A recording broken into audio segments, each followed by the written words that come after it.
नमस्कार बंधुरा पाँचमिशाली रान्नाघरे आपनादेर सकलके स्वागत। आज के बानिये देखाबो आम दिए सर्षे बाटा दिए चिंगड़ी माछेर टक। এই রেসিপিটা খেতে খুবই সুস্বাদু আর যা গরম পড়েছে এই গরমে ভাতের সাথে অথবা ভাতের শেষ পাতে কিন্তু রেসিপিটা খুব ভালো লাগবে। আর সবথেকে বড় কথা খুব সহজেই হয়ে যায় একটা ছোট্ট রেসিপি। ভালো লাগলে অবশ্যই লাইক শেয়ার করবেন আর কমেন্ট করে জানাতে ভুলবেন না আপনাদের কেমন লাগলো। আর অবশ্যই আমার চ্যানেলটিকে সাবস্ক্রাইব করে পাশে থাকা বেল আইকনটি ক্লিক করে নেবেন। এখন বানিয়ে দেখাচ্ছি আম দিয়ে চিংড়ি মাছের টক।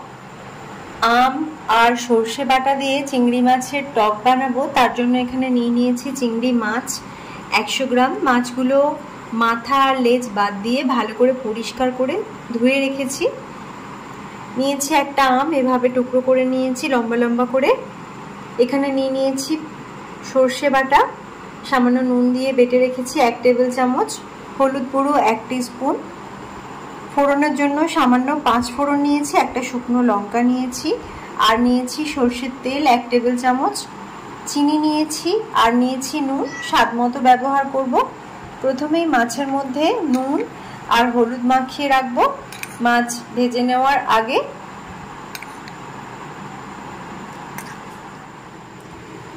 গ্যাস অন করে ওভেনে কড়াই বসিয়ে কড়াইয়ের মধ্যে পুরো তেলটাই দিয়ে দিলাম। চিংড়ি মাছটা প্রথমে ভেজে নেওয়ার জন্য তেল গরম হতে দিচ্ছি। মাছগুলোকে একটু হালকা করে ভেজে নিতে হবে। তো কড়াইটা আমি ভালো করে গরম করে তেলটা দিয়েছি, সে কারণে তেল গরম হয়ে গেছে। মাছগুলো আমি তুলে দিচ্ছি। এখন চিংড়ি মাছগুলোকে নেড়ে চেড়ে ভেজে নিচ্ছি। মাছ ভেজে তুলে নিচ্ছি। চিংড়ি মাছগুলোকে ভেজে নেওয়ার সময় খুব বেশি ভাজিনি, হালকা করে ভেজে নিয়েছি। এখন এই তেলেই আমি ফোড়নটা তুলে দেব।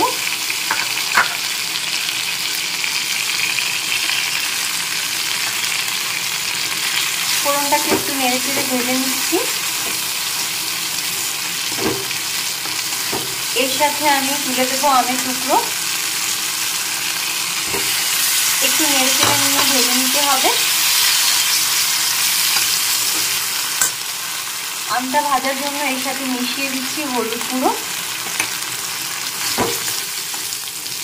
আমটাকে একটু নেড়ে চেড়ে ভেজে নিয়েছি। এবার এর মধ্যে মিশিয়ে দিচ্ছি জল। গরমের জন্য আম দিয়ে যে কোনো রেসিপি খেতে যেমন ভালো লাগে আর তেমনি খাওয়াও এটা খুব হেলদি। আর আম দিয়ে চিংড়ি মাছের টক খেতে দারুণ লাগে।